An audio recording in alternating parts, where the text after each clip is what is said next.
Buildings are made out of pieces of things. And so we had to choose, like, how are we gonna organize these pieces?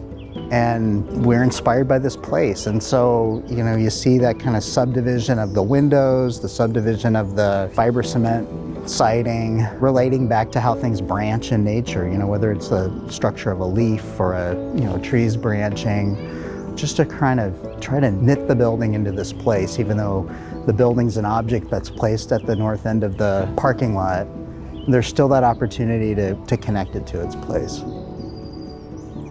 The old Nature Center was up the hill, tucked into the woods, and so for us to build this size facility up there, it would have meant destruction of a lot more landscape. And so bringing the Nature Center down the hill reduced the amount of imprint. Where I think the design of this kind of opened up and maybe got richer was when we started to explore not just a building that stretched out east to west in order to capture sun, but then started to kink and move to respond to the site a little more directly, to really knit the building into what was going on around it. You can see here where the structure has to literally reconcile that kink in the building. It makes for these really interesting moments. This landscape is going to change. That was one of our design intents. The natural prairie landscapes that are around this building will continue to evolve and grow and recapture the building.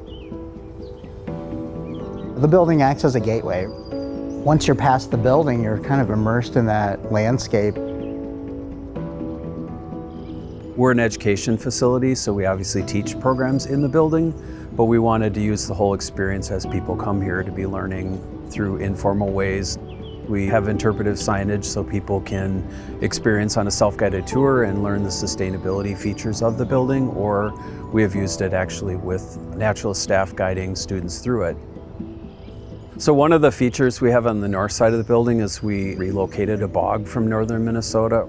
And so what's been neat in that area is a duck discovered it like day 2, I think, when it was put in, and this is the 3rd year that they've nested in there. And we've had frogs show up and turtles and all kinds of animals that have taken advantage of this habitat, and yet it's literally right outside the window. Our previous building was a single-use building, kind of a one-room schoolhouse is the analogy we used. And with this, we can have multiple events going on, and it's opened up a lot of opportunities for people to gather. And people have found this space and learned the way they want to use the space and feel like it's their building, which is what we wanted. This whole Nature Center is tucked between an interstate and, you know, densely populated neighborhood and city. It's really a cool little oasis.